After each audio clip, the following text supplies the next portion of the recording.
Lors d'un mariage luxueux, un magnate est pris au dépourvu par une employée d'entretien, qui interrompt la cérémonie avec une accusation dévastatrice. Elle révèle un plan d'escroquerie de plusieurs millions, impliquant la mariée et le comptable de l'entreprise, devant un public rempli d'entrepreneurs et de politiciens. Le scandale devient une affaire nationale et déclenche une transformation éthique qui changera à jamais la vie de tous les concernés. Avant de commencer cette histoire, n'oubliez pas de vous abonner à notre chaîne, de laisser un j'aime sur la vidéo, ce qui est très important pour nous, et dites-nous depuis quelle ville vous écoutez cette histoire. Le samedi matin se levait, radieux, sur Paris, avec ce soleil doré qui semblait bénir les moments spéciaux de la vie. Dans l'élégant palais des Cèdres, à Neuilly-sur-Seine, tout était parfaitement préparé pour le mariage de l'année. Antoine Dubois, à 52 ans, était connu dans tout le pays comme le magnate qui avait transformé des terrains vagues en projets immobiliers de luxe, bâtissant un empire qui s'étendait de Paris à Lyon, de Marseille à Bordeaux. Ce matin-là, cependant, Antoine ne pensait pas aux affaires. Ajustant pour la 3e fois sa cravate en soie italienne, il contemplait son reflet dans le miroir de la chambre nuptiale.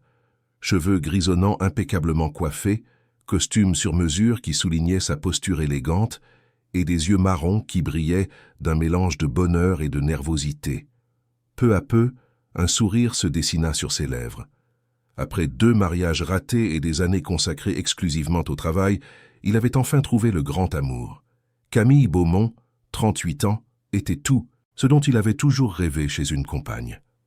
Diplômée en administration de HEC Paris, avec un post-diplôme en gestion d'entreprise, elle était entrée dans sa vie en tant que consultante financière et avait rapidement conquis non seulement sa confiance professionnelle, mais aussi son cœur.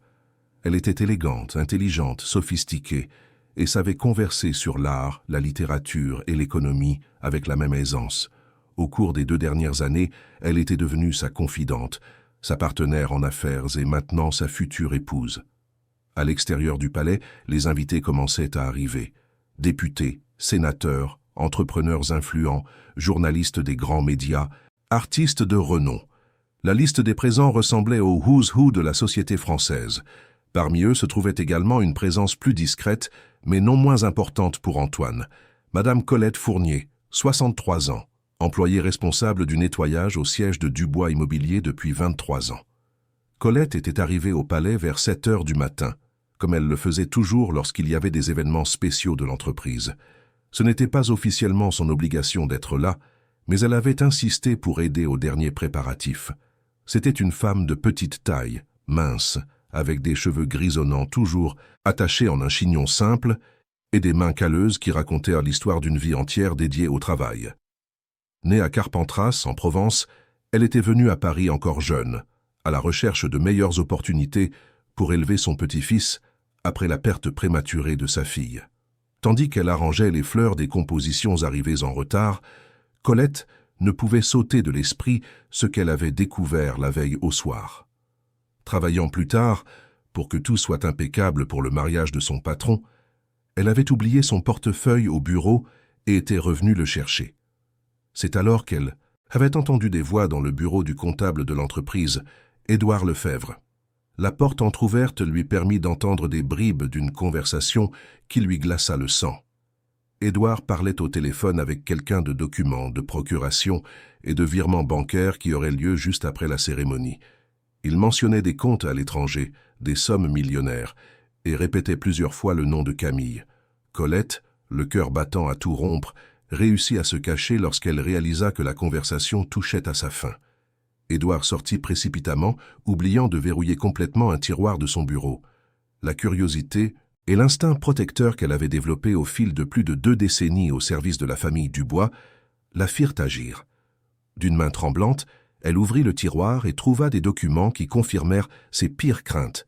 Des copies de procuration signées par Antoine, des autorisations de virements bancaires datées après le mariage et plus choquantes encore, des preuves que Camille et Édouard détenaient des comptes joints à l'étranger. Il y avait aussi des enregistrements de communication entre eux qui montraient clairement qu'il s'agissait d'un plan élaboré depuis des mois.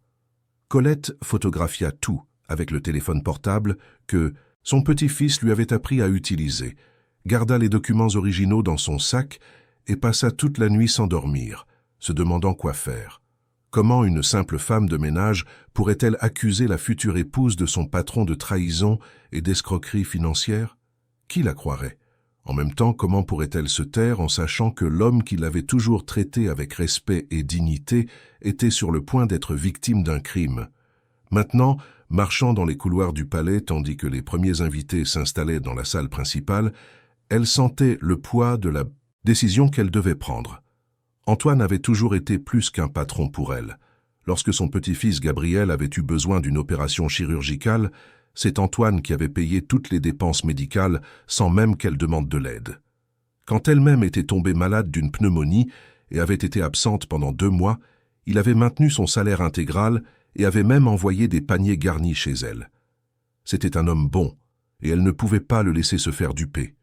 Dans la salle principale, la cérémonie était sur le point de commencer. Les chaises recouvertes de tissu blanc et de nœuds dorés formaient une allée élégante, jusqu'à l'autel improvisé, décoré d'orchidées blanches et de roses rouges. Le quatuor à cordes accordait ses instruments, tandis que le photographe de Vogue circulait discrètement, capturant les détails de la décoration qui avait coûté plus de 200 000 €. Antoine se positionna à côté du célébrant, un juge à la retraite et ami personnel de la famille. Ses mains transpiraient légèrement, mais son sourire était sincère.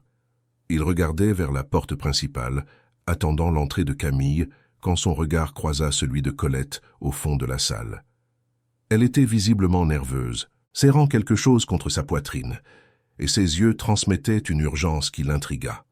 Il lui fit un signe de tête discret, et Colette répondit par un geste qui ressemblait à une supplique. La musique commença. Les demoiselles d'honneur entrèrent majestueusement suivies des témoins. La salle se remplit du son traditionnel de la marche nuptiale, et tous les présents se levèrent. Camille apparut à la porte principale, éblouissante dans une robe en dentelle de chantilly, avec une traîne de 3 mètres, un voile de soie naturel et un diadème de diamants qui avait appartenu à la grand-mère d'Antoine. Elle était radieuse, souriant aux invités et saluant discrètement des connaissances, tandis qu'elle avançait lentement vers l'autel. Antoine sentit sa poitrine se serrer d'émotion. Enfin, après tant de déceptions amoureuses, il avait trouvé la femme avec qui il voulait passer le reste de sa vie. Camille arriva à l'autel, tendit son bouquet à la demoiselle d'honneur principale et lui sourit avec ce regard qui le faisait toujours fondre. Le célébrant commença la cérémonie avec des paroles traditionnelles sur le mariage, les vœux et l'engagement éternel entre 2 personnes. Ce fut lorsqu'il demanda s'il y avait un quelconque empêchement à cette union que le silence se fit dans la salle. C'était une formalité. Personne ne s'attendait à ce que quelqu'un se manifeste. Mais alors, une voix rauque et tremblante résonna du fond de la salle. « Je dois parler, monsieur Dubois. S'il vous plaît, laissez-moi parler. » Tous les regards se tournèrent vers Colette, qui avançait lentement dans l'allée centrale en tenant une enveloppe contre sa poitrine. Un murmure se propagea parmi les invités. Les flashs des appareils photo commencèrent à crépiter. Camille pâlit visiblement, tandis qu'Édouard, qui se trouvait parmi les invités, tenta discrètement de se diriger vers une des sorties latérales. Antoine, d'abord confus, regarda Camille en quête d'une explication, mais elle secoua simplement la tête, comme si elle ne savait pas de quoi il s'agissait. « Colette, » dit-il d'une voix ferme mais douce, « que se passe-t-il » La femme arriva à l'autel, ses jambes tremblant visiblement. « Monsieur Dubois, je sais que vous allez être en colère contre moi, mais je ne peux pas vous laisser vous marier sans savoir la vérité. Madame Camille et votre comptable Édouard prévoient de vous voler. J'ai les preuves ici. » Le silence qui suivit fut assourdissant. Camille réagit immédiatement. « Antoine, c'est absurde. Cette femme est clairement dérangée. Comment peux-tu permettre qu'une employée interrompe notre mariage avec des accusations sans fondement ?» Sa voix, normalement douce et contrôlée, portait désormais une dureté qu'Antoine n'avait jamais remarquée auparavant. Édouard, qui tentait de sortir discrètement, s'arrêta en réalisant que plusieurs invités l'observaient. Parmi eux se trouvait le commissaire Robert Charpentier, un ami personnel d'Antoine, qui comprit immédiatement la gravité de la situation et se positionna stratégiquement près des sorties. Antoine regarda Colette, puis Camille, et sentit que le monde autour de lui commençait à s'effondrer. Il connaissait Colette depuis plus de 2 décennies. C'était une personne intègre, travailleuse, qui ne lui avait jamais menti, même pour de petites choses du quotidien. D'un autre côté, il y avait là la femme dont il était tombé amoureux, vêtue de sa robe de mariée, le regardant les larmes aux yeux et protestant de son innocence. « Montrez-moi les documents, Colette, » dit-il finalement, sa voix résonnant dans la salle silencieuse. Camille tenta de protester à nouveau. « Antoine, tu ne peux pas être sérieux. Tu vas croire les accusations d'une femme de ménage le jour de notre mariage, devant tous ses invités ?» Mais il y avait quelque chose dans le ton de Camille qui sonna faux pour Antoine, quelque chose qui éveilla son intuition d'homme d'affaires, aiguisé par des années de négociations difficiles. Colette ouvrit l'enveloppe d'une main tremblante et lui tendit les documents. Antoine commença à lire, et à chaque ligne, son expression se transformait. Il y avait là ses signatures sur des procurations qu'il ne se souvenait pas d'avoir signées, des autorisations pour des virements millionnaires programmés pour le lundi suivant, des relevés de comptes à l'étranger au nom de Camille et d'Édouard. « Où as-tu trouvé ça ?» demanda-t-il, essayant encore de traiter l'ampleur de ce qu'il voyait. Colette, les larmes aux yeux, raconta la nuit précédente, la conversation qu'elle avait entendue et les documents qu'elle avait trouvés dans le tiroir d'Édouard. Camille fit une dernière tentative.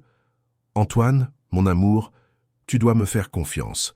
Ces documents peuvent être des faux. Cette femme peut avoir des raisons personnelles de vouloir nous séparer. Pense à tout ce que nous avons construit ensemble. » Mais sa voix sonnait maintenant désespérée, peu convaincante. Antoine regarda Édouard qui restait immobile près du mur, le visage livide et la sueur perlant sur son front. « Édouard, » aplatit la voix haute, « venez ici et expliquez ces documents. » Le comptable tenta de secouer la tête comme s'il ne savait pas de quoi il s'agissait, mais son langage corporel le trahissait complètement. C'est alors qu'Antoine prit la décision qui allait changer non seulement cette journée, mais le cours de sa vie entière. Il regarda les centaines d'invités, beaucoup d'entre eux sortant leur téléphone pour enregistrer la scène, d'autres se levant et chuchotant entre eux.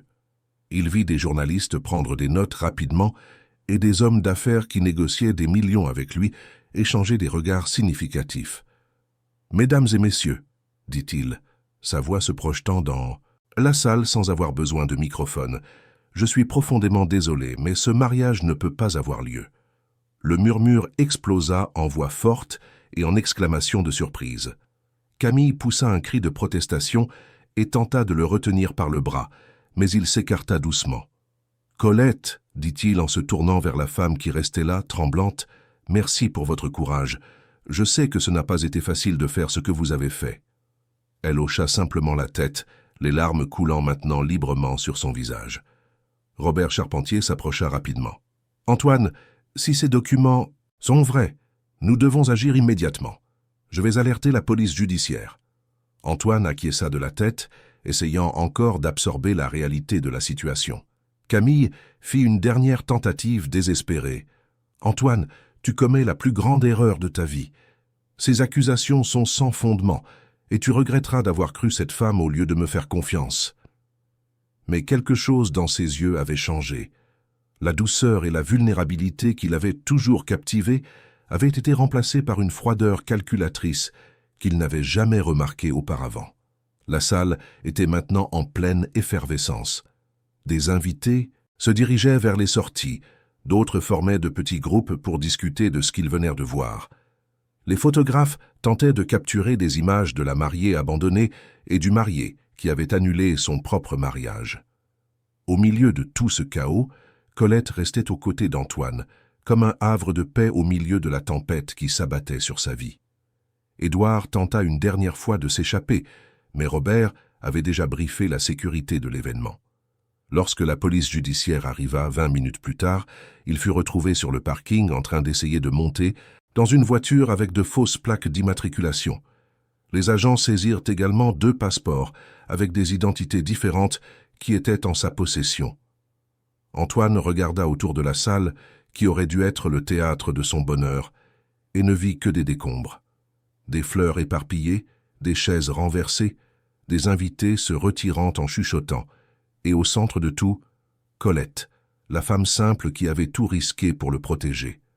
À ce moment, Il comprit que sa vie avait été sauvée par quelqu'un qu'il avait toujours considéré comme une simple employée dévouée, mais qui se révélait maintenant être bien plus, une personne d'une intégrité sans faille, qui avait placé la vérité au-dessus de toute convenance personnelle. Les jours qui suivirent le scandale du mariage annulé furent comme un ouragan dévastateur dans la vie d'Antoine Dubois. Le lundi matin, avant même l'ouverture du marché, les actions de Dubois Immobilier chutaient déjà dans les négociations de préouverture. Les investisseurs, effrayés par la répercussion de l'affaire, commencèrent à se défaire de leur position, craignant que l'entreprise ne soit impliquée dans d'autres irrégularités financières. Le siège de l'entreprise, situé dans un élégant immeuble de bureaux à La Défense, devint un champ de bataille. Les téléphones sonnaient sans cesse avec des appels de journalistes, de clients inquiets, d'investisseurs questionnant la gouvernance de la société et d'avocats offrant leurs services pour gérer la crise. Antoine parvenait à peine à se concentrer sur une conversation avant qu'une autre urgence ne surgisse. À la réception du 32e étage, les écrans de télévision diffusaient des reportages sur l'affaire sur toutes les chaînes d'information. Un magnate de l'immobilier voit son mariage annulé suite à la dénonciation d'une employée, annonçait le présentateur du journal du matin. Un montage financier millionnaire découvert quelques instants avant une cérémonie de mariage, ajoutait une autre chaîne. Les images du palais, des invités sortant précipitamment et de Camille escortée par la police judiciaire se répétaient en boucle. Colette était arrivée au travail ce lundi-là, avant même le lever du soleil, comme elle le faisait depuis plus de 2 décennies. Mais cette fois, le poids de la situation l'accompagnait à chaque pas dans les couloirs qu'elle connaissait si bien. Les employés qui la saluaient auparavant avec naturel la regardaient maintenant avec un mélange de curiosité et de respect. Certains chuchotaient en la voyant passer, d'autres interrompaient brusquement leur conversation. Gabriel, son petit-fils de 22, tant étudiant en administration à l'université Paris-Dauphine, avait appelé la veille au soir, inquiet. « Mamie, j'ai vu aux informations, tu es passée à la télévision. Est-ce que tout va bien ?» Colette avait tenté de le rassurer, mais la vérité est qu'elle-même ne savait pas trop comment elle se sentait. D'un côté, elle était certaine d'avoir fait ce qu'il fallait. De l'autre, elle voyait le chaos que sa révélation avait provoqué et se demandait si elle n'aurait pas pu trouver un autre moyen d'alerter Antoine. L'impact sur l'entreprise était visible partout. Des réunions d'urgence se tenaient dans toutes les salles de conférence. Le service juridique travaillait en permanence pour répondre aux questions soulevées par la police judiciaire et le ministère public. Le service de communication tentait de limiter les dégâts à l'image de l'entreprise en rédigeant des communiqués officiels et en organisant des conférences de presse. Dans le bureau de la présidence, Antoine affrontait l'une des matinées les plus difficiles de sa carrière.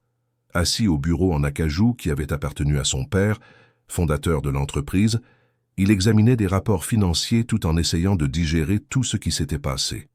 Les murs du bureau, décorés de photographies des principaux projets de Dubois Immobilier, semblaient être les témoins silencieux d'une trajectoire qui devait maintenant être reconstruite. Maître Marcel André, directeur juridique de l'entreprise et ami personnel d'Antoine depuis l'université, frappa à la porte et entra sans attendre de réponse. « Antoine, nous devons parler. La situation est plus complexe que nous ne l'imaginions. » Il déposa sur le bureau une pile de documents. La police judiciaire a trouvé des preuves que Camille et Édouard planifiaient cette escroquerie depuis au moins 8 mois. Ils l'ont déjà fait auparavant, dans d'autres régions, en ciblant toujours des entrepreneurs à succès. Antoine passa les mains dans ses cheveux, sentant le poids de la trahison de manière encore plus intense. « Comment ai-je pu être si aveugle, Marcel ? Tous les signes étaient là, et je les ai simplement ignorés parce que j'étais amoureux. » Marcel s'assit dans le fauteuil en face du bureau. « Ne te torture pas comme ça. C'étaient des professionnels, Antoine, des experts en manipulation. Ce qui compte maintenant, c'est comment nous allons aller de l'avant. » Pendant ce temps, 3 étages plus bas, Colette nettoyait méthodiquement les toilettes des femmes du 29e étage, essayant de maintenir sa routine normale au milieu du chaos. Mais il était impossible d'ignorer les conversations qu'elle entendait dans les couloirs. Certaines employées commentaient son courage, d'autres se demandaient si elle n'aurait pas dû chercher un autre moyen d'alerter son patron. L'une d'elles alla même jusqu'à suggérer que Colette aurait pu avoir des motivations personnelles pour saboter le mariage. C'est alors que Colette prit une décision qui mûrissait dans son esprit depuis la veille. Elle termina son service plus tôt, rangea son matériel de nettoyage avec le soin habituel et se dirigea vers l'ascenseur qui l'amènerait à l'étage de la présidence. C'était la première fois en 23 ans qu'elle montait là-haut sans y avoir été appelée. La secrétaire particulière d'Antoine, Madame Martine, une femme élégante de 50 ans qui travaillait dans l'entreprise depuis 15 ans, fut surprise de voir Colette sortir de l'ascenseur. « Bonjour Colette, tout va bien? Vous avez besoin de quelque chose ?» Colette hésita un instant avant de répondre. « Madame Martine, je dois parler à Monsieur Dubois, c'est important. » Martine, au courant de la situation, comprit immédiatement la délicatesse du moment. « Il est en réunion avec le service juridique, mais je peux l'interrompre. Il voudra certainement vous parler. » Quelques minutes plus tard, Antoine apparut à la réception et en voyant Colette, son visage s'illumina d'un sourire sincère, le premier depuis le samedi précédent. « Colette, comment allez-vous? Je voulais vous parler plus tôt, mais ces derniers jours ont été une folie. » Elle baissa les yeux, clairement gênée. « Monsieur Dubois, je suis venu pour vous donner ma démission. Je ne peux plus travailler ici après ce qui s'est passé. » Antoine fut visiblement surpris. « Comment ça, votre démission? »« Colette, vous m'avez sauvé la vie, vous avez sauvé mon entreprise. Pourquoi voulez-vous partir ?» Les larmes se mirent à couler sur son visage. « Monsieur Dubois, je vous ai causé une humiliation terrible. Devant toutes ces personnes importantes, les journalistes, la télévision. Vous m'avez toujours si bien traité et j'ai fini par vous exposer de cette façon.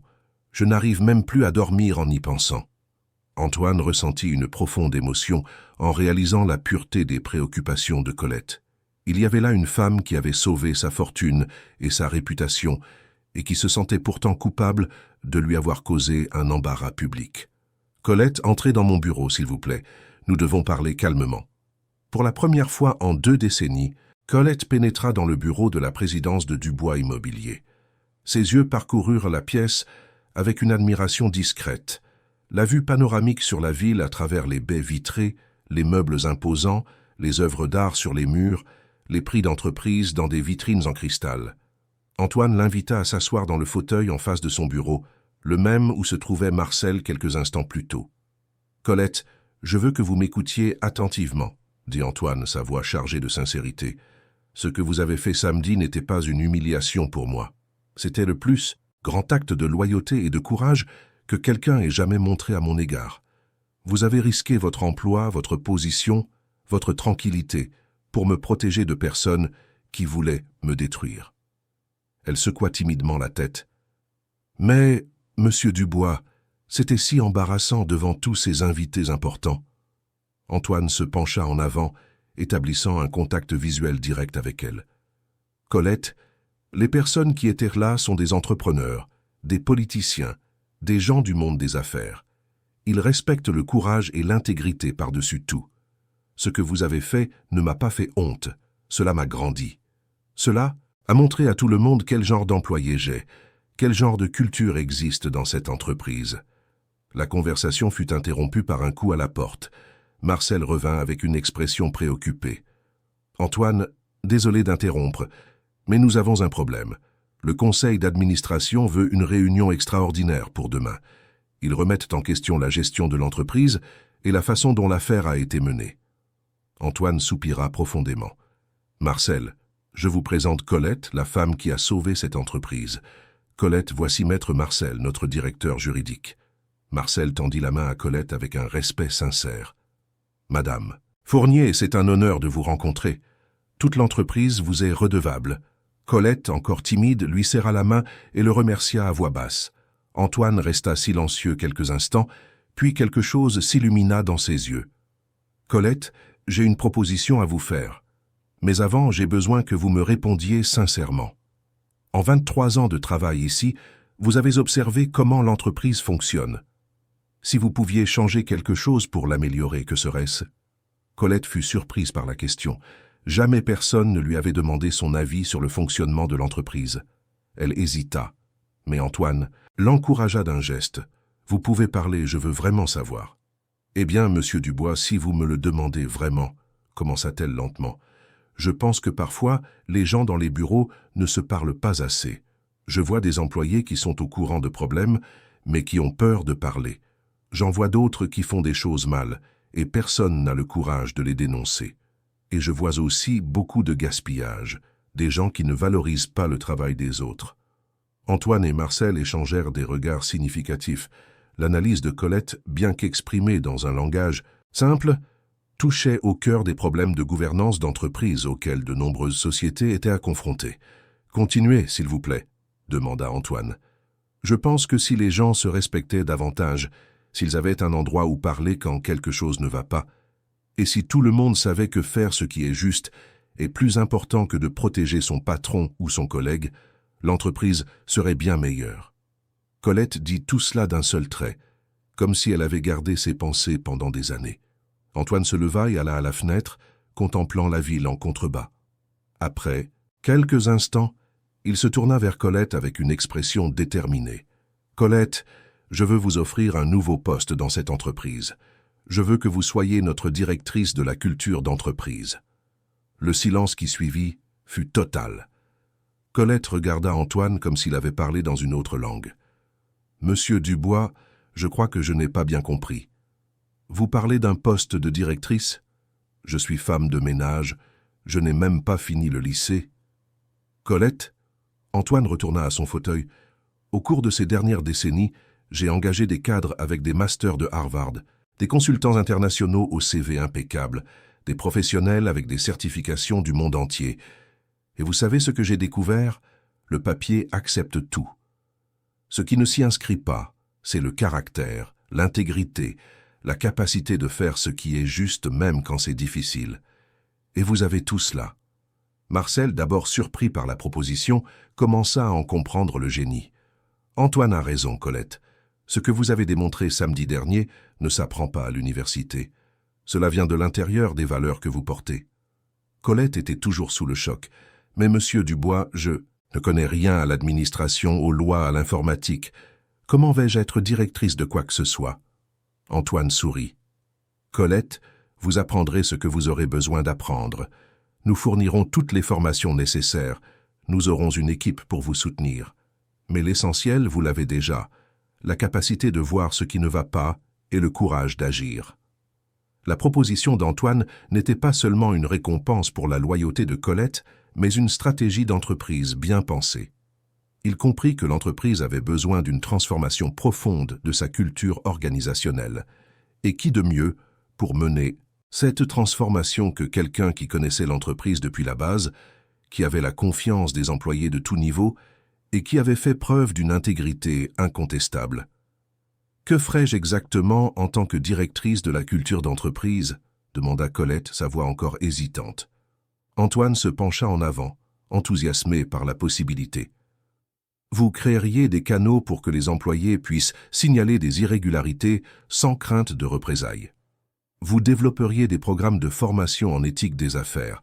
Vous établiriez des politiques pour garantir que tout le monde soit traité avec respect, quel que soit son poste. En résumé, vous garantiriez que Dubois Immobilier soit une entreprise, où faire ce qui est juste soit toujours le choix le plus facile. » Marcel compléta. « Colette, votre expérience de toutes ces années, connaissant chaque département, chaque employé, chaque processus, c'est une connaissance qu'aucun consultant externe ne pourrait avoir. Vous connaissez cette entreprise de l'intérieur et de l'extérieur. » Colette resta silencieuse pendant de longues minutes, digérant l'offre. Finalement, elle parla. « Monsieur Dubois, j'accepte, mais à une condition. » Antoine haussa les sourcils, curieux. « J'accepte, mais je veux que vous sachiez que je ferai les choses à ma manière. Si je vois quelque chose de mal, je le dirai, peu importe qui est la personne. Si un jour vous faites quelque chose qui n'est pas correct, j'aurai aussi le courage de vous le dire. » Antoine rit sincèrement, pour la première fois depuis des jours. « Colette, c'est exactement pour cela que je vous veux à ce poste. J'ai besoin de quelqu'un qui me maintienne sur le droit chemin, qui n'ait pas peur de me confronter quand c'est nécessaire. » La transformation de Colette de femme de ménage à directrice ne serait pas seulement symbolique, mais représenterait un changement fondamental dans la philosophie de l'entreprise. Antoine pariait que les vraies valeurs et l'intégrité personnelle étaient plus importantes que les diplômes et les certifications, une vision révolutionnaire dans le monde de l'entreprise français. Cet après-midi-là, Alors que Colette sortait de l'immeuble, la tête encore tourbillonnante de tout ce qui s'était passé, elle s'arrêta à l'accueil pour saluer Monsieur Joseph, le portier qui travaillait là depuis 15 ans. « Monsieur Joseph, imaginez, Monsieur Dubois m'a offert un poste de directrice. » Joseph sourit largement. « Colette, si quelqu'un le mérite dans cette entreprise, c'est bien vous. Nous savons tous quel genre de personne vous êtes. » C'était vrai. Dans les couloirs de Dubois Immobilier, Colette était connue et respectée de tous. Les employés de tout niveau la saluaient par son nom, lui demandèrent des conseils sur des problèmes personnels, lui racontèrent leurs joies et leurs peines. Elle était, à bien des égards, le cœur humain de cette entreprise et elle aurait maintenant l'opportunité de formaliser ce rôle. Le lendemain matin, Antoine affronterait le conseil d'administration pour défendre sa décision. Il savait que ce serait une bataille difficile, mais il était déterminé à transformer la crise en opportunité, à utiliser le scandale comme catalyseur pour créer une entreprise véritablement différente, où l'intégrité ne serait pas seulement un beau mot dans la mission de l'entreprise, mais une pratique quotidienne vécue par tous.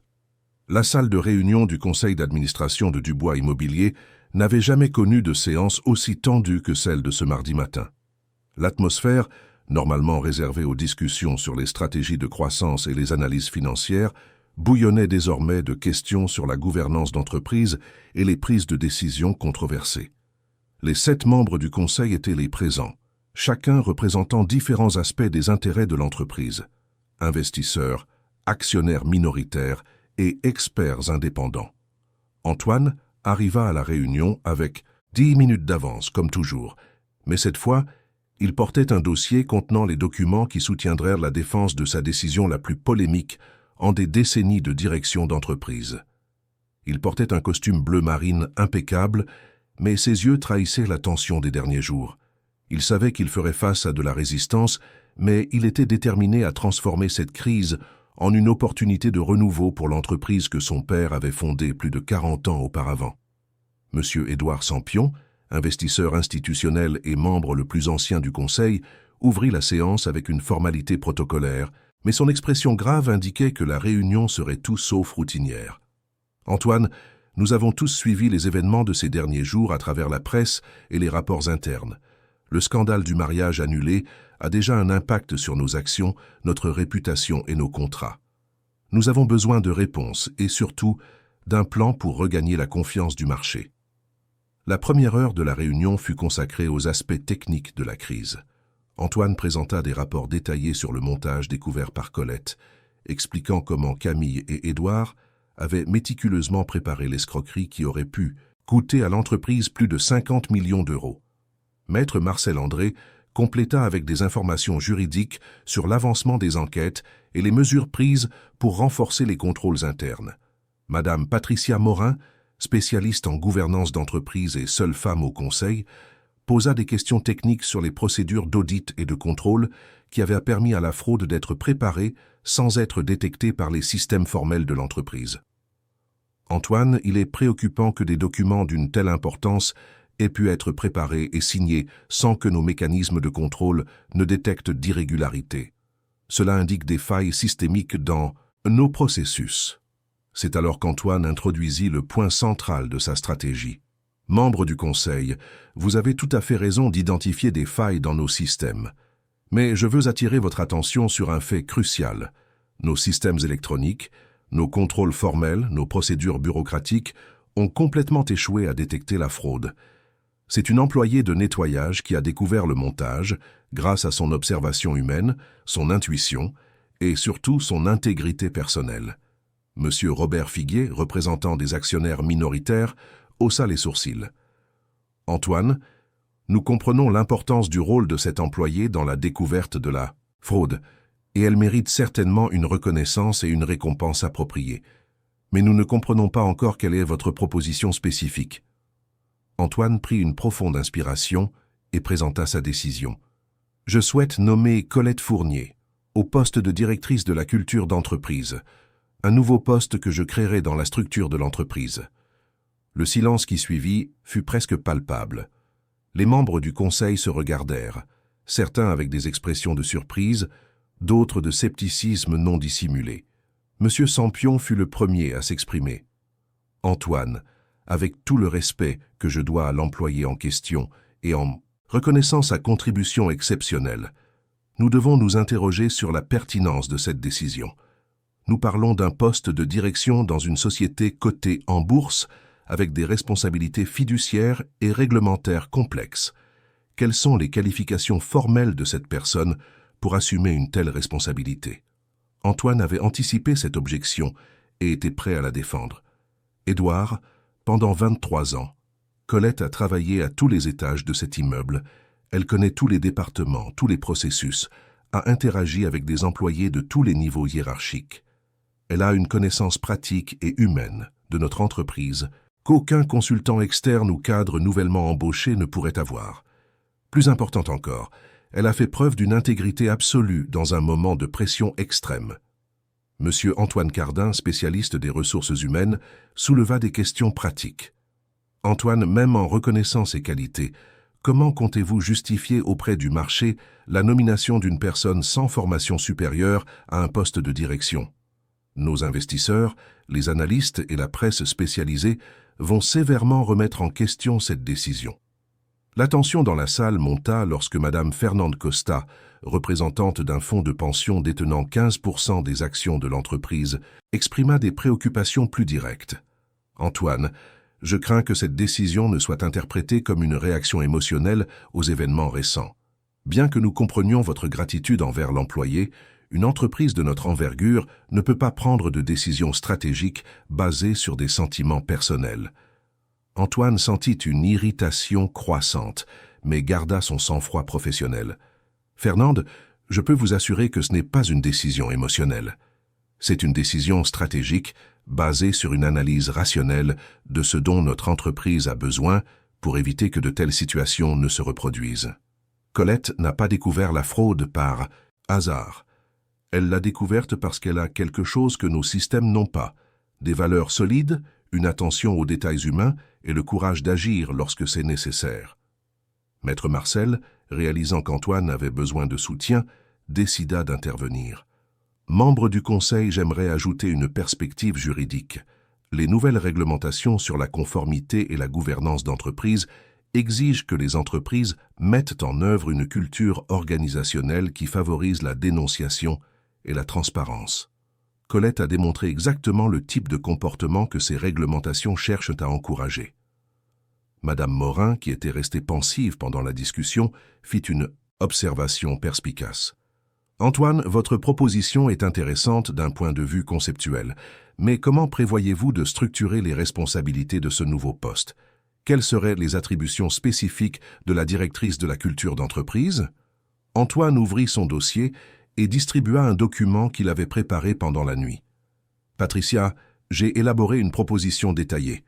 La directrice de la culture d'entreprise serait responsable de la mise en place de canaux de dénonciation anonymes, du développement de programmes de formation en éthique des affaires, de la création de politiques de valorisation du mérite indépendamment de la position hiérarchique et de l'établissement de protocoles garantissant que les informations pertinentes circulent correctement entre tous les niveaux de l'entreprise. » Monsieur Sampion examina le document avec attention. « Antoine, ce sont des responsabilités importantes, mais traditionnellement attribuées au département des ressources humaines et de la conformité. Pourquoi créer une nouvelle direction spécifiquement pour cela ?» Antoine avait également anticipé cette question. « Édouard, nos départements traditionnels ont échoué à détecter et à prévenir la fraude. Nous avons besoin d'une approche différente, de quelqu'un qui a de la crédibilité auprès des employés de tout niveau et qui n'est pas compromis par les structures de pouvoir existantes. » La discussion se prolongea pendant plus de 2 heures, chaque membre du conseil présentant des objections et Antoine y répondant systématiquement.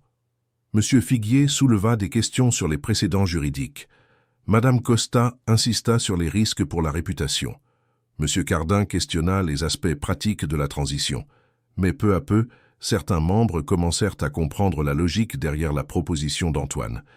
Madame Morin fut la première à montrer un changement de perspective. « Antoine, j'avoue qu'au départ j'étais sceptique, mais vos arguments ont du sens.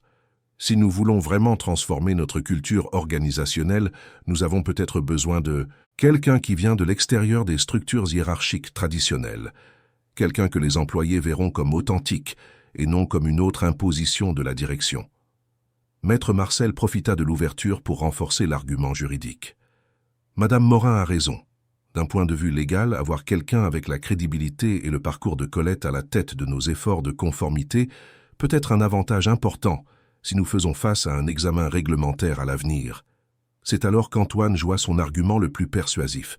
Membre du Conseil, au cours des 10 dernières années, nous avons investi des millions dans des systèmes de contrôle, des audits externes, des cabinets de conseil spécialisés en gouvernance d'entreprise. Rien de tout cela n'a détecté une fraude qui se préparait sous notre nez.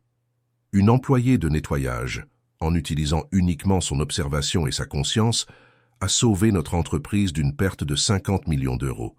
Cela ne devrait-il pas nous faire remettre en question nos méthodes traditionnelles? L'argument eut un impact visible.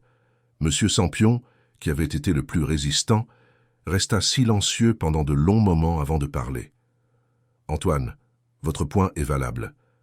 Mais même en acceptant la logique de votre proposition, comment garantissons-nous qu'elle aura les compétences techniques nécessaires pour exercer le poste de manière adéquate ?» Antoine était également préparé à cette question. « Édouard, nous mettrons en place un programme intensif de formation. Colette sera soutenue par une équipe de spécialistes en ressources humaines, conformité et gestion organisationnelle. De plus, elle suivra des formations continues en administration et en gestion du personnel. Les connaissances techniques peuvent s'acquérir, mais l'intégrité et la crédibilité ne s'enseignent pas. » Madame Costa avait encore des réserves. « Antoine, même avec une formation adéquate, ne pensez-vous pas qu'il serait plus prudent de commencer par un poste de moindre responsabilité? Coordinatrice ou responsable de la culture d'entreprise, par exemple ?» Antoine secoua fermement la tête. « Fernande, si nous voulons que ce changement soit pris au sérieux, il doit avoir le statut approprié. Les employés doivent voir que nous valorisons véritablement les comportements que Colette a démontrés. » La discussion entra dans une phase plus pratique, lorsque M. Cardin s'interrogea sur la réaction des autres employés.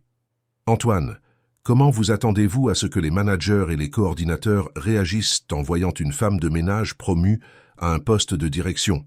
N'y a-t-il pas un risque de générer du ressentiment ou des questionnements sur la méritocratie ?» Antoine sourit pour la première fois de la réunion. « Antoine, en discutant avec des employés de différents niveaux ces derniers jours, j'ai découvert quelque chose d'intéressant. Colette est respectée et admirée par des personnes de tous les départements. Secrétaires, assistants administratifs, analystes, managers, tous parlent d'elle avec affection et respect. Elle a construit des relations authentiques basées sur le caractère, non sur la position hiérarchique. » Maître Marcel compléta avec des données concrètes. « Nous avons mené une enquête informelle hier auprès de 50 employés de différents secteurs. 92% connaissent Colette. Par son nom, 86% ont déjà interagi personnellement avec elle et 78% ont exprimé des opinions positives sur son caractère et son dévouement. » La révélation de ces chiffres eut un impact sur le Conseil. Madame Morin commenta « Ces taux de reconnaissance sont impressionnants. La plupart de nos directeurs n'auraient pas des chiffres aussi expressifs de notoriété et d'approbation parmi les employés. » Après près de 4 heures de débat, M. Sampion demanda une pause pour une délibération privée entre les membres du Conseil. Antoine et Marcel sortirent de la salle et pendant 20 minutes attendirent dans le couloir pendant que les conseillers discutèrent de la proposition sans la présence de la direction. Lorsqu'ils furent rappelés, M. Sampion annonça la décision. « Antoine, après une longue discussion, le Conseil approuve votre proposition à la majorité avec quelques conditions. Premièrement, Colette devra suivre un programme de formation rigoureux avant d'assumer pleinement les responsabilités du poste. Deuxièmement, elle sera évaluée trimestriellement pendant la première année avec des objectifs spécifiques liés à la mise en œuvre de politiques et de programmes. Troisièmement, le poste aura un statut provisoire pendant les 12 premiers mois, ne devenant définitif qu'après une évaluation de performance satisfaisante. » Antoine accepta immédiatement toutes les conditions. Il savait qu'il avait remporté une victoire importante, non seulement pour Colette, mais pour l'avenir de l'entreprise. La décision représentait plus qu'une promotion individuelle. Elle symbolisait un changement fondamental dans la philosophie organisationnelle de Dubois Immobilier. Madame Morin tint à ajouter « Antoine, nous tenons à préciser que notre approbation est basée sur la confiance en votre leadership et sur la logique de vos arguments. Nous espérons que cette décision contribuera effectivement à renforcer notre culture organisationnelle et notre gouvernance d'entreprise. » Après la réunion, alors que les membres du conseil se dispersaient, Maître Marcel commenta à Antoine « Tu as réussi, mais c'était de justesse. Édouard et Fernand ont voté contre, Patricia et Robert ont voté pour, et les 3 autres étaient partagés jusqu'au dernier moment. » Antoine soupira de soulagement. « L'important, c'est que nous ayons réussi, Marcel. Maintenant, le vrai travail commence. Nous devons montrer que nous avons pris la bonne décision. » L'après-midi même, Antoine rappela Colette dans son bureau pour lui communiquer l'approbation du conseil et discuter des prochaines étapes. « Colette, le conseil a approuvé votre nomination au poste de directrice de la culture d'entreprise, » annonça-t-il avec un sourire. « Mais il y aura quelques conditions que nous devrons remplir. » Colette, qui s'habituait encore à l'idée de ne plus être femme de ménage, écouta attentivement les explications sur les formations, les évaluations et les objectifs. « Monsieur Dubois, êtes-vous sûr que je vais y arriver ?» demanda-t-elle, sa voix mêlant enthousiasme et appréhension. « Colette, si je n'en étais pas certain, je n'aurais pas affronté le conseil pour défendre votre nomination. Vous aurez tout le soutien nécessaire, mais le plus important, vous l'avez déjà, la confiance des employés et la détermination de faire ce qui est juste. » Les premiers jours de Colette en tant que directrice désignée furent intenses et stimulants. Elle fut présentée à une équipe d'assistants spécialisés en ressources humaines et en conformité qui l'aiderait dans sa transition. Le docteur Charles Martin, un spécialiste en gestion organisationnelle engagé spécifiquement pour la soutenir, fut impressionné par sa capacité à absorber l'information et sa perspective unique sur les problèmes de l'entreprise. « Madame Fournier, » commenta le docteur Martin après une séance de planification, « votre vision des problèmes de communication interne est plus précise que de nombreux diagnostics organisationnels qui coûtent des centaines de milliers d'euros. » Colette sourit timidement. « Docteur Martin, je ne fais que dire ce que je vois depuis 23 ans que je travaille ici. Mais tout ne fut pas simple. Certains managers et coordinateurs, en particulier ceux ayant une formation supérieure et des années d'expérience en entreprise, manifestèrent une résistance subtile à la nouvelle structure. Des commentaires dans les couloirs remettaient en question la décision d'Antoine, suggérant qu'il s'agissait d'une mesure populiste ou d'une réaction émotionnelle au scandale du mariage. Colette perçut la résistance, mais décida de l'affronter avec sa stratégie caractéristique. Un travail dévoué et des résultats concrets. Elle commença à mettre en œuvre de petits changements qui eurent un impact immédiat. Elle créa une boîte à suggestions anonyme à chaque étage, établit des horaires hebdomadaires pour recevoir les employés qui voulaient parler de problèmes dans l'environnement de travail et organisa des réunions mensuelles avec des représentants de tous les départements. Les premières suggestions dans la boîte révélèrent des problèmes que la direction ignorait complètement. Des conflits entre superviseurs et subordonnés, des cas de harcèlement moral étouffé, du gaspillage de matériel par manque de communication entre les secteurs et des employés avec des idées précieuses qui n'avaient jamais trouvé de canal pour les exprimer. Gabriel, son petit-fils, suivait la transformation de sa grand-mère avec admiration et fierté. Dans leur conversation familiale, il commentait « Mamie, tu as toujours été spéciale, mais maintenant tout le monde le voit. Mes camarades de fac ont été impressionnés quand ils ont appris que ma grand-mère était devenue directrice d'une grande entreprise. » Lors d'une des premières réunions de département que Colette dirigea, elle surprit tout le monde par son approche directe et pratique. « Chers collègues, je sais que beaucoup d'entre vous se demandent ce qu'une femme de ménage va vous apprendre sur l'administration. Je ne vais pas vous enseigner l'administration car vous en savez plus que moi. Mais je vais vous parler de quelque chose que j'ai appris pendant toutes ces années. Comment faire en sorte que les gens se sentent valorisés et respectés, quel que soit le poste qu'ils occupent. » La salle, initialement sceptique, fut progressivement captivée par sa présentation. Colette raconta des histoires concrètes, des employés qui quittaient l'entreprise parce qu'ils se sentaient ignorés par leurs supérieurs, des problèmes qui auraient pu être résolus rapidement, s'il y avait eu une meilleure communication entre les secteurs, et des opportunités manquées parce que les suggestions précieuses d'employés de bas niveau hiérarchique n'atteignaient jamais la direction. Monsieur Fernando Olivier, chef de projet avec 15 ans d'expérience dans l'entreprise, commenta après la réunion. « Je dois admettre que j'étais sceptique, mais Madame Fournier a une perspective que nous, coincés dans nos routines administratives, avons perdu de vue. Elle voit l'entreprise comme un organisme humain, pas seulement comme une structure bureaucratique. » Progressivement, la résistance initiale commença à céder la place au respect et, dans certains cas, à l'admiration. Les employés de tout niveau commencèrent à solliciter Colette pour des discussions qui allaient au-delà des questions professionnelles. Elle devint une conseillère informelle, une personne en qui les gens avaient confiance pour écouter leurs problèmes et offrir des perspectives équilibrées. La transformation ne passa pas inaperçue de la presse spécialisée. Les magazines économiques commencèrent à parler de l'expérience sociale de Dubois Immobilier.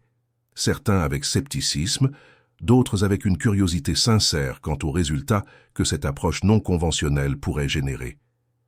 Des articles se demandaient si la décision d'Antoine était visionnaire ou irresponsable, mais tous s'accordaient à dire qu'elle représentait une rupture significative avec les modèles traditionnels de gestion d'entreprise en France.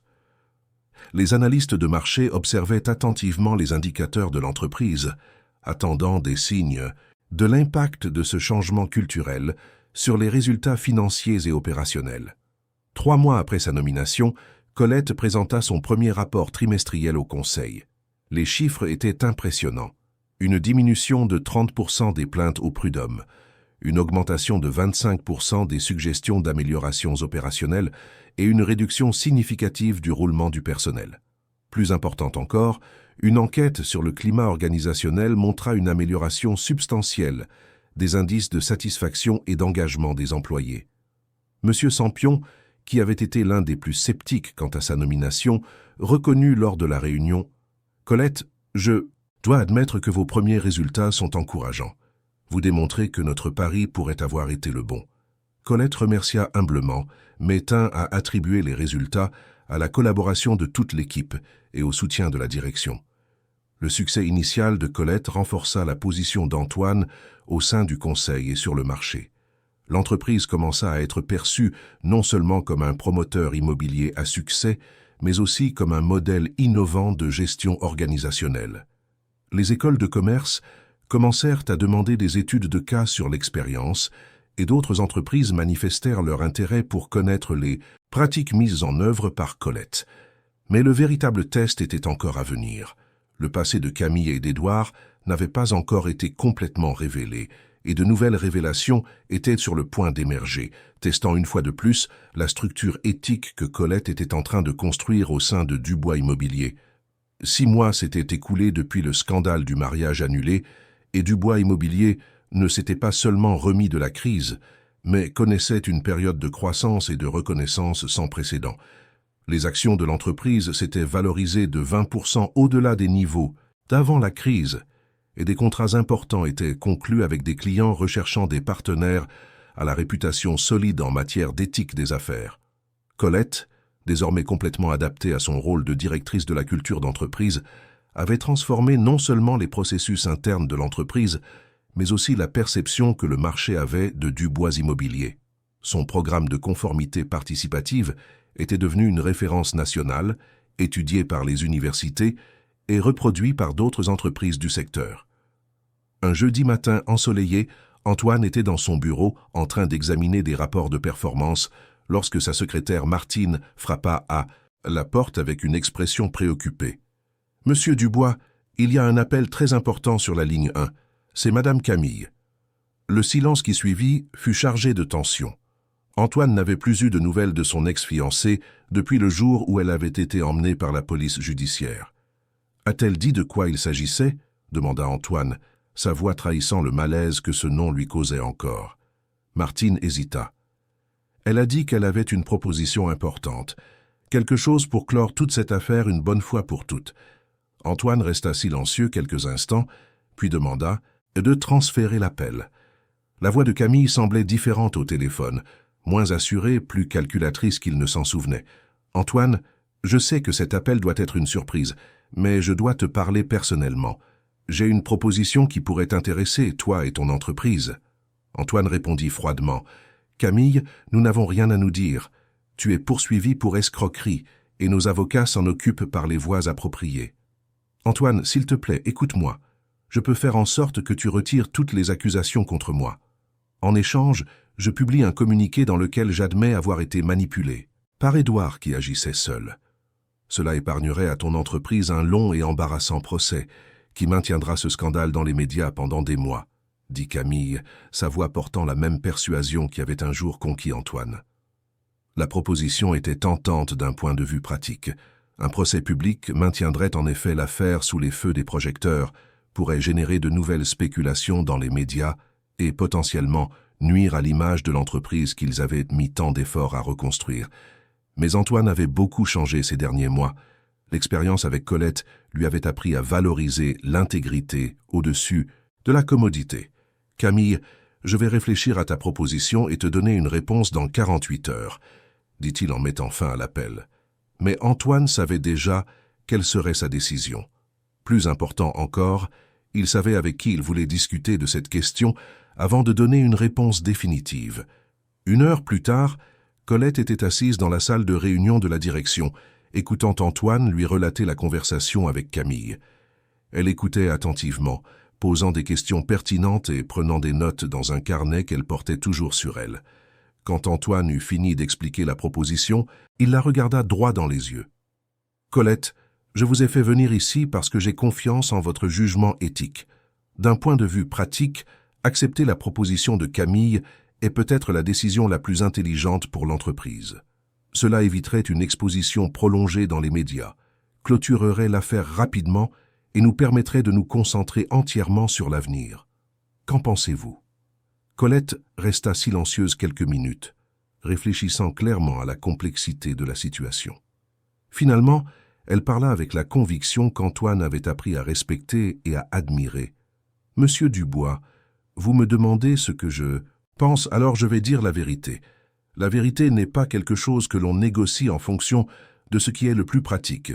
Si Madame Camille a fait ce qu'elle a fait, elle doit en répondre, que ce soit embarrassant pour nous ou non. » Elle fit une pause, organisant soigneusement ses mots. « Monsieur Dubois, si nous acceptons cette proposition, quel message envoyons-nous à tous les employés qui nous ont vus créer ce programme d'éthique? Quel message envoyons-nous aux autres personnes qui pourraient envisager de monter des arnaques similaires? Que si l'on propose un accord arrangeant, tout va bien ?» Antoine sourit. C'était exactement la réponse qu'il attendait, mais il avait besoin de l'entendre de la bouche de Colette pour confirmer qu'il prenait la bonne décision pour les bonnes raisons. « Colette, vous avez raison. La vérité n'est vraiment pas négociable. » Le lendemain matin, il appela Camille et rejeta catégoriquement sa proposition. Le refus d'Antoine eut des conséquences inattendues. Édouard, qui était resté silencieux jusqu'alors, en espérant que Camille obtiendrait un accord qui leur serait bénéfique, fut furieux d'apprendre que sa complice avait échoué dans la négociation. Dans un revirement que personne n'avait anticipé, il décida de collaborer pleinement avec la police judiciaire, révélant des détails qui changèrent complètement la dimension de l'affaire. Le commissaire Robert Charpentier, qui enquêtait sur l'affaire, appela Antoine un vendredi après-midi avec des informations qui le laissèrent abasourdi. « Antoine, vous devez vous asseoir pour entendre ce qu'Édouard nous a raconté. L'escroquerie contre vous n'était pas un cas isolé. Camille et lui font partie d'un réseau bien plus vaste, qui a déjà fait des victimes parmi des entrepreneurs dans au moins 5 régions différentes. » Les révélations d'Édouard étaient impressionnantes par leur sophistication et leur cruauté. Le montage fonctionnait toujours de la même manière. Camille approchait des entrepreneurs à succès, souvent des hommes divorcés ou veufs, entre 40 et 60 ans, en leur offrant des services de conseil financier. Sa solide formation académique et sa sophistication personnelle facilitèrent l'approche dans des environnements d'affaires et sociaux de haut niveau.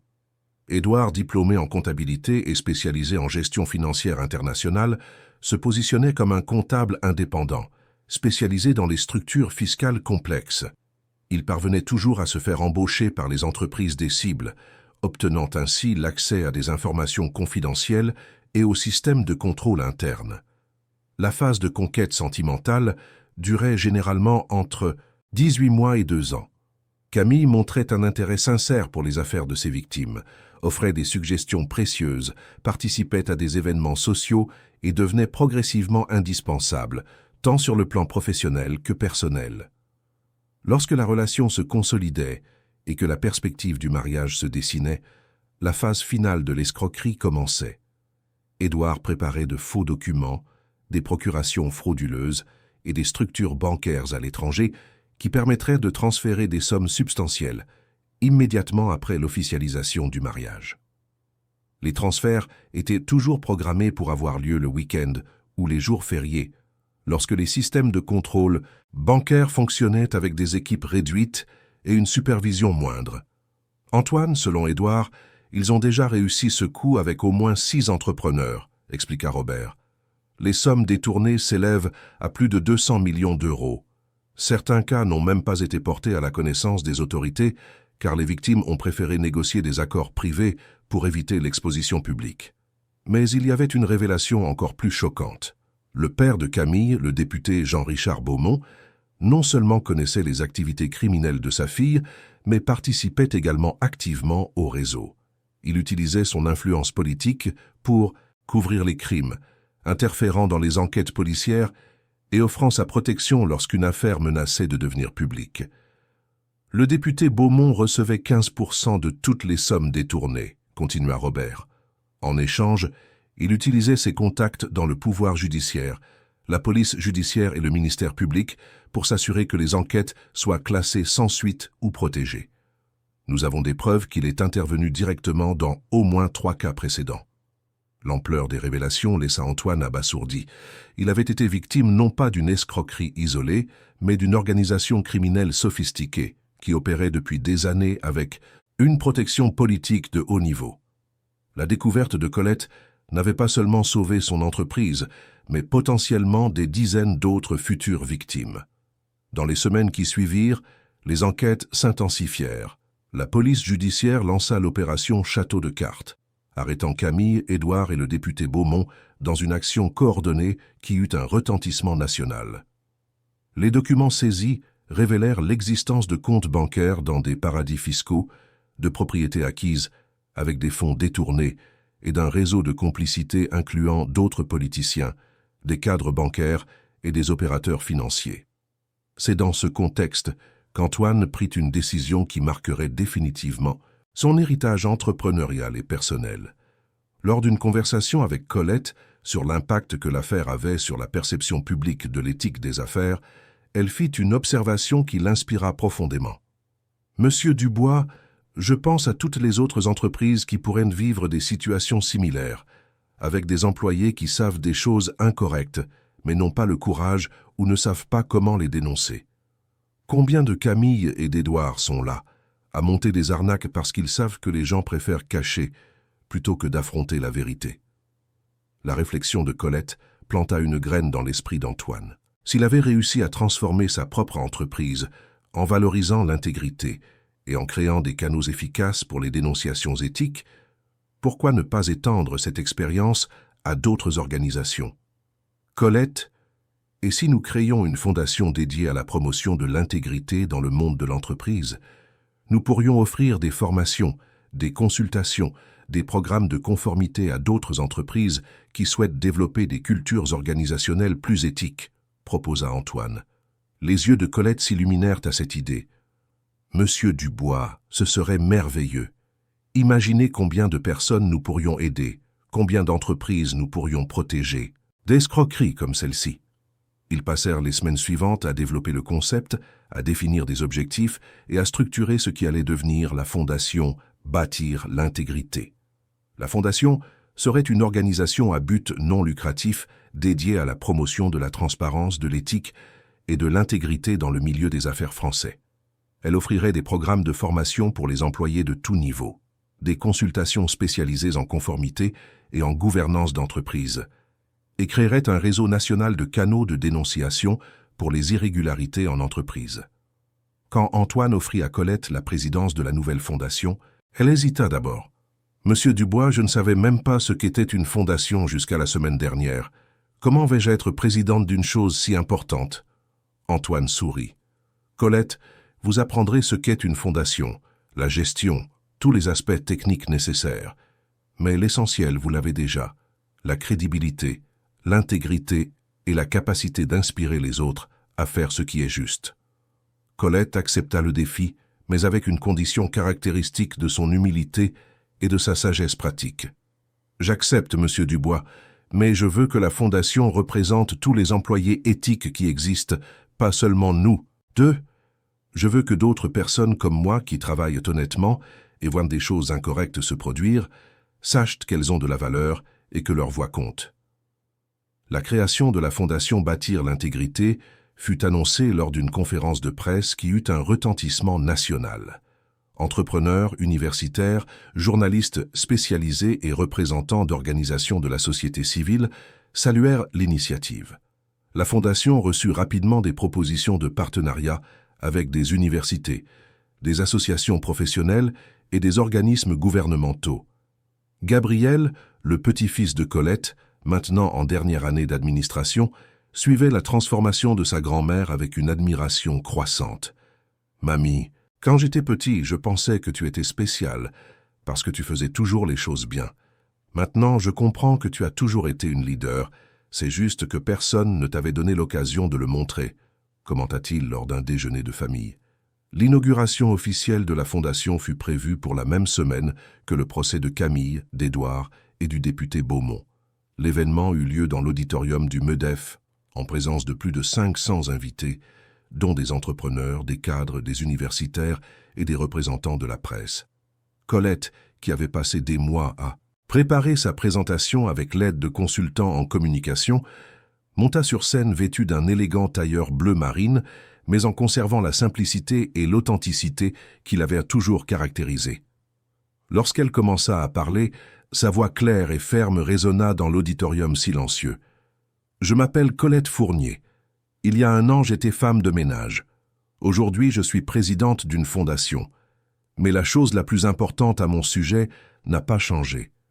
Je reste une personne qui croit que faire ce qui est juste est toujours le choix le plus important, même quand c'est le plus difficile. » Le discours de Colette, qui dura 20 minutes, émut profondément l'auditoire.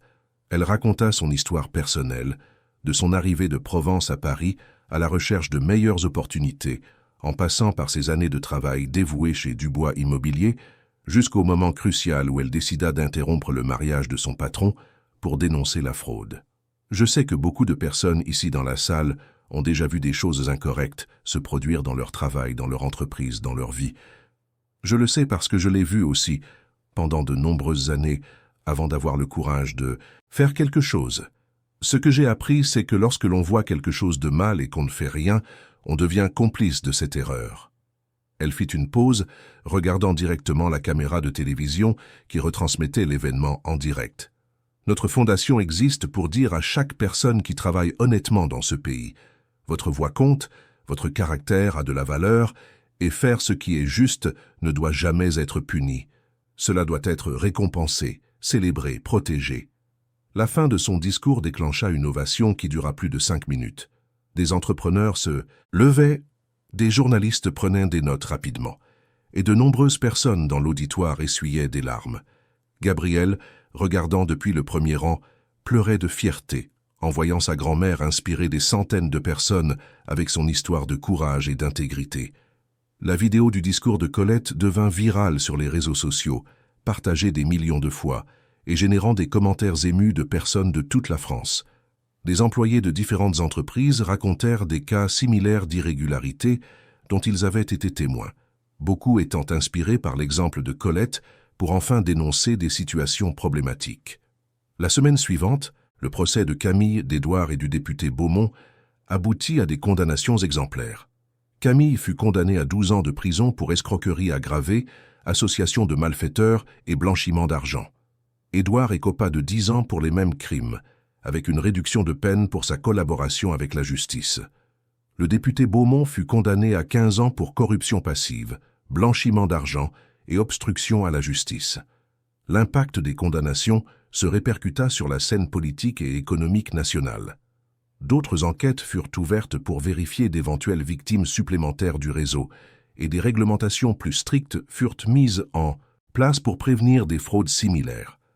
La fondation Bâtir l'intégrité, sous la direction de Colette, s'imposa rapidement comme une référence nationale en matière de programme d'éthique des affaires.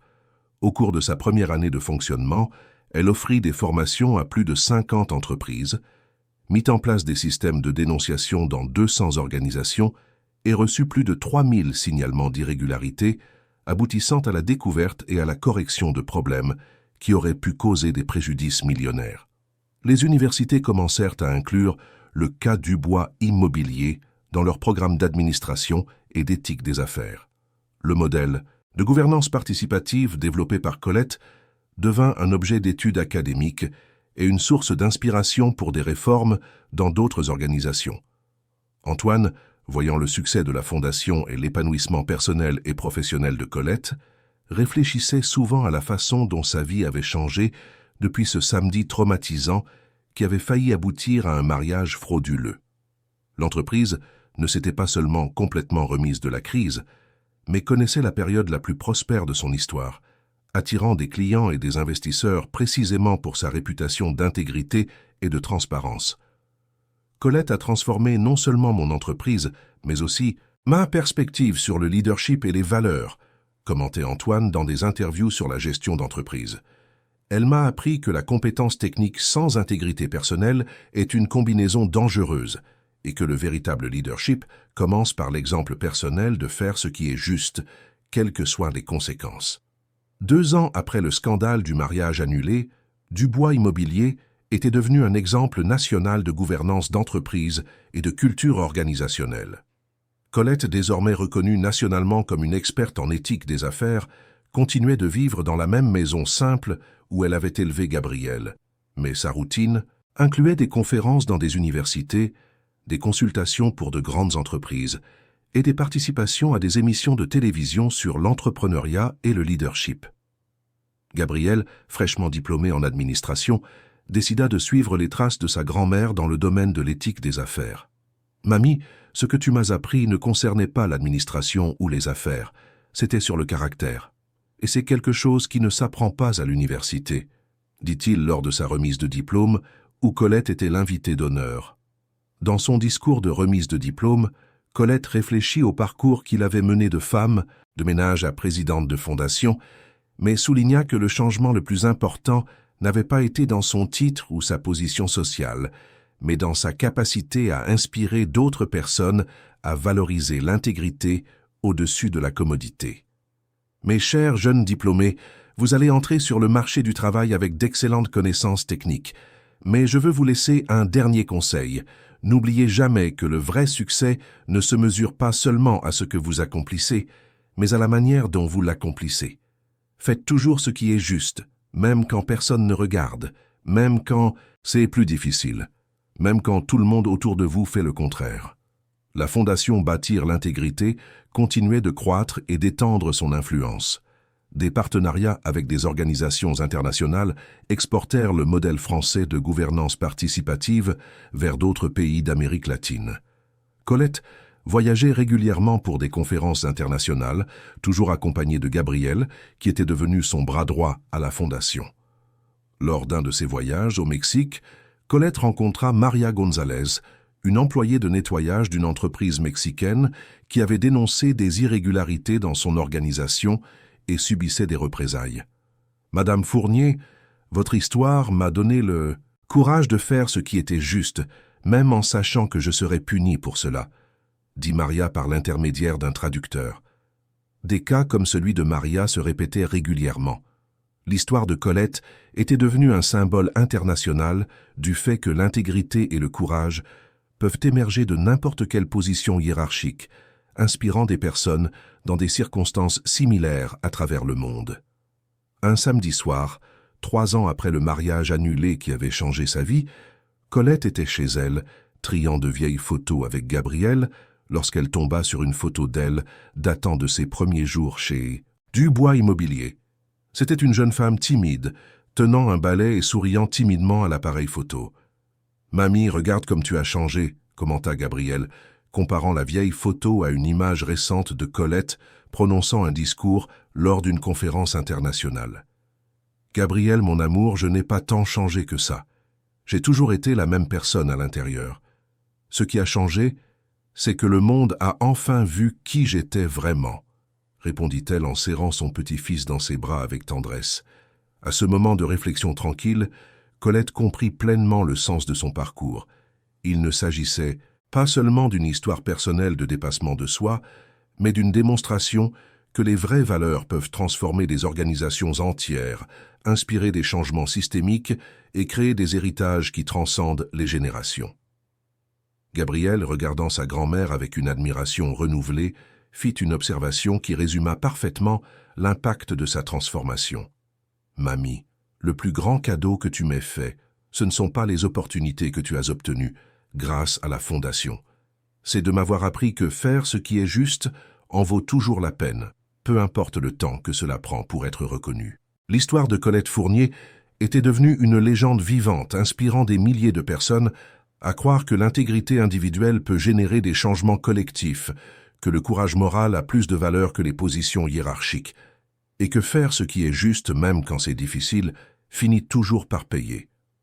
Sa fondation continuait de prospérer, son entreprise était devenue un modèle national d'éthique des affaires, et son héritage personnel inspirait une nouvelle génération de dirigeants d'entreprises engagés en faveur de la transparence et de l'intégrité. Ce qui avait commencé comme un moment de courage lors d'un mariage interrompu s'était transformé en un mouvement national de transformation organisationnelle. Des années plus tard, lorsqu'on lui demandait le secret de son succès, Colette répondait toujours avec l'humilité qui la caractérisait « Il n'y a pas de secret. Il y a seulement le choix quotidien de faire ce qui est juste, de traiter les gens avec respect et de ne jamais avoir honte de qui vous êtes ou d'où vous venez. Le reste est la conséquence naturelle de ces choix. » Et c'est ainsi que la femme qui avait un jour interrompu un mariage pour sauver son patron d'une fraude millionnaire était devenue un symbole national du fait que le véritable leadership ne dépend pas des titres ou des positions, mais du caractère, du courage et d'un engagement inébranlable envers l'intégrité. Chers auditeurs, nous espérons que l'histoire de Colette et d'Antoine a profondément touché votre cœur. Si ce récit de courage, de transformation et d'intégrité vous a ému autant qu'il nous a émus en le racontant, laissez votre j'aime ci-dessous. Abonnez-vous à notre chaîne et partagez dans les commentaires quel moment vous a le plus marqué dans ce parcours. Chaque jour, nous vous proposons des histoires intenses comme celle-ci qui révèlent le côté le plus noble de l'âme humaine et montrent que faire ce qui est juste en vaut toujours la peine. Merci de nous avoir accompagnés dans cette histoire d'espoir et de transformation.